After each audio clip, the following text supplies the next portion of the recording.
অবশ্যই কালোবাজারি, বিসিবি অবশ্যই কালোবাজারি করতেছে। টিকিট এখন সোনার হরিণ, অন্য কিছু না। টিকিট পাইনি, টিকিট কিনতে গিয়েছি, সেই বুথ টিকিট নেই এবং সার্ভার প্রবলেম। এর পাশাপাশি আমি বিসিবিতে অ্যাপ্লিকেশন করেছি যাতে করে আমার অন্তত বাংলাদেশের প্রত্যেকটা ভেন্যু ওপেন করে দেওয়া হয়। সবসময় আমি এই গলার উচ্চ আওয়াজ দিয়ে প্রিয় বাংলাদেশের এই লাল সবুজের পতাকাকে উঁচু করে ধরে প্রিয় প্লেয়ারদেরকে আমি কিন্তু উৎসাহ জুগিয়ে থাকি।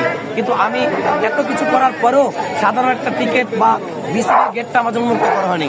এটা আসলে অত্যন্ত দুঃখজনক এবং কষ্টের জায়গা।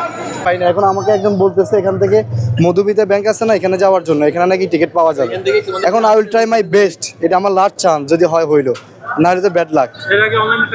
অনেক ট্রাই করছে, এখনো পর্যন্ত হাত ব্যথা গেছে, এখনো ট্রাই করতেছে। আপনি দেখেন ট্রাইয়ের মধ্যে আছে, আসছে ধরে এটা। কালকে একবার ট্রাই করছি, পাই নাই। এখানে আমার এক বন্ধুরে ফাটাইছে, এখানেও পাই নাই। এখানে গেলে ফাটা, এখানে গেলে ও ফাটা, ওখানে এর মধ্যেই আছে। এখন যখন ওইখানে কাউন্টারে গেছে, বলতেছে ভাই মধুমিতা ব্যাংকে যান। এখন যাইতেছি এখানে, যদি ভাগ্যে কমে প্রাইজ। এটা তো এখন হরিণের মতো হয়ে গেছে, সোনার হরিণ। টিকিট এখন সোনার হরিণ, অন্য কিছু না। টিকিট পেয়েছেন? না ভাই, দুঃখের কথা কি বলবো, আমি আপনাদেরকে বলি, আমরা গ্রাম থেকে আসছি, আমরা সকালে আসছি ঢাকাতে আসছি, আজকে টিকিট কিনবো, আমরা খেলা দেখবো, তাই না? এখন এখানে আসে দেখি যে টিকিট তো নাই, এনারা বলেছে যে এটিএম বুথের মাধ্যমে, ওখানে ব্যাংকের মাধ্যমে টিকিট নিতে হচ্ছে। কার কাছে এটিএম কার্ড আছে? আর সবাই ইয়ং জেনারেশন ছেলে পেলে সবাই টাকা নিয়ে আসছে, টিকিট কাটবে, খেলা দেখবে। ওনারা এটা প্রতারণা করছে, একদম প্রতারণা এটা। এখান থেকে হাজার যারা আছে, কেউ বিনা টাকায় কেউ ঢুকবে না ভাই, সবাই টাকা দিয়ে টিকিট কাটবে। টিকিট কেন পাবে না ভাই? বলা তো হয়েছিল যে অনলাইনে টিকিটটা ঘোষণা দেওয়া হয়েছিল। আচ্ছা, অনলাইনে ঘোষণা যারা অনেকে ঘুরে আসছে যে টিকিট পায়নি।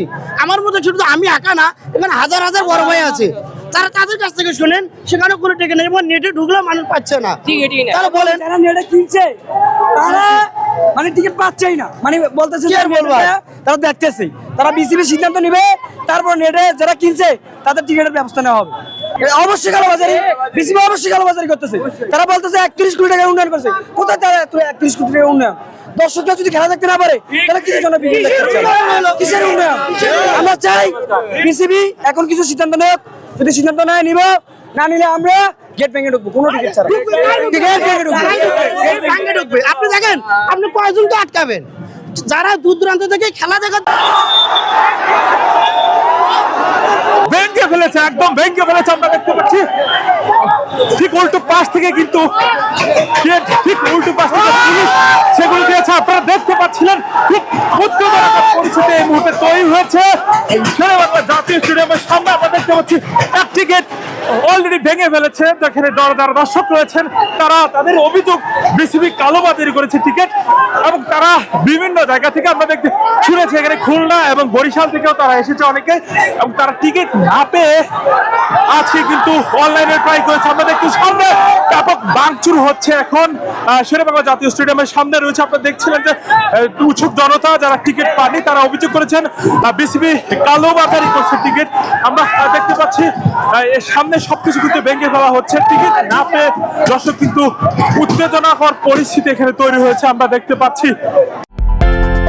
বিদেশ থেকে প্রিয়জনকে উপহার পাঠান প্রবাসী শপের মাধ্যমে। যোগাযোগ করুন স্ক্রিনে দেওয়া নম্বরে।